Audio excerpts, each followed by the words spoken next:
Hello guys, कैसे हैं आप सब। उम्मीद करते हैं कि अच्छे होंगे।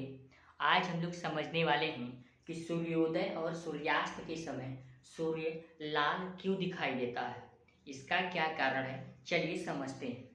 हमने तीन सूर्य लिया है, जिसमें एक सुबह के समय का सूर्य, एक दोपहर के समय का सूर्य और एक शाम के समय का सूर्य। ये हमारी पृथ्वी है, ठीक है। हम जानते हैं कि पृथ्वी के चारों तरफ हवा है, यानी हमारे चारों तरफ हवा है, जिसे हम लोग वायुमंडल कहते हैं।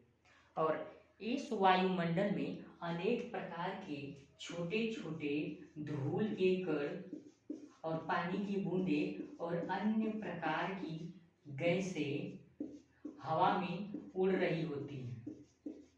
कहाँ पर? वायुमंडल में। और वायुमंडल कहाँ है? हमारी पृथ्वी के चारों तरफ, हमारी पृथ्वी के चारों तरफ, ठीक है। ये ध्यान दीजिएगा, ये दोपहर के समय है, ये दोपहर का समय है। जब दोपहर का समय होता है तो सूर्य का प्रकाश होता है वो पृथ्वी पर एकदम सीधे पड़ता है, पृथ्वी पे एकदम स्ट्रेट, यानी कि सीधे पृथ्वी पे पड़ता है।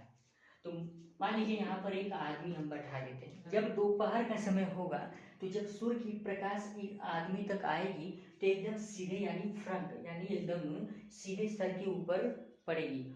और यहाँ पर बहुत कम मात्रा में धूल के कण इसको मिलेंगे। क्या? ये बहुत कम मात्रा में इसको धूल के कण को पार करना होगा इस आदमी तक प्रकाश को पहुंचने के लिए।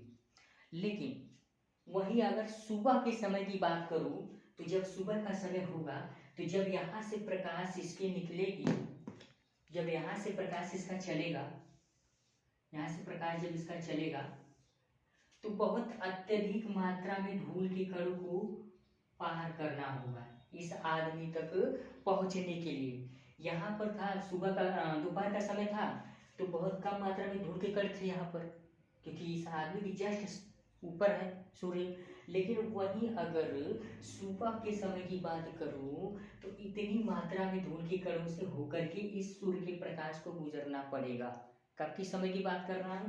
सुबह के समय के सूर्य की बात कर रहा हूं।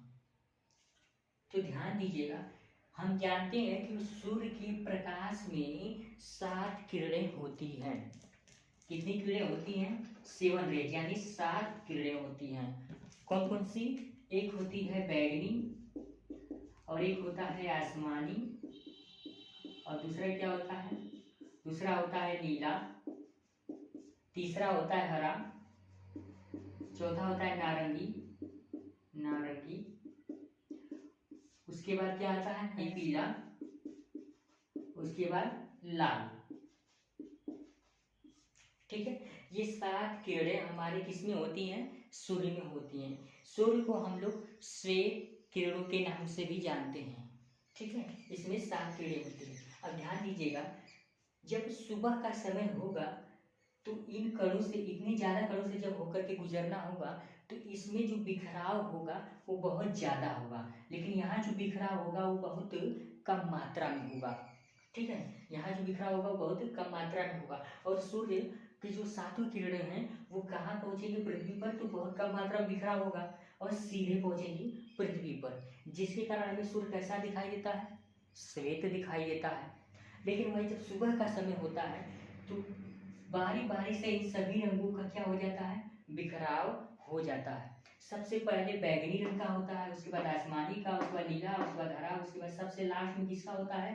लाल रंग का। और लाल रंग का प्रकीर्णन सबसे कम होता है। प्रकीर्णन का मतलब होता है बिखराव, यानी जो इस लाल रंग का प्रकीर्णन होता है वो सबसे कम होता है और सबसे लास्ट में होता है, जिसके कारण उगते हुआ सूर्य हमको कैसा दिखाई देने लगता है? लाल दिखाई देने लगता है। सेम प्रोसेस अगर शाम के समय की बात करूं तो सेम प्रोसेस यहाँ पर भी लागू होता है। क्यों? क्योंकि यहाँ भी उसे इतने धूल के कणों को पार करना होता है, जितना यहाँ पर धूल के कणों को पार किया उतना यहाँ भी धूल के कणों को पार करेगा। इसलिए सूर्य जब शाम का समय होता है तो उस समय भी क्या दिखाई देने लगता है? लाल। और दोपहर के समय सीधा पड़ता है, क्योंकि यहाँ पर बहुत कम मात्रा में धूल के कणों को पार करता है, जिसके कारण हमको कैसा दिखाई देने लगता है? श्वेत, यानी कि सफेद।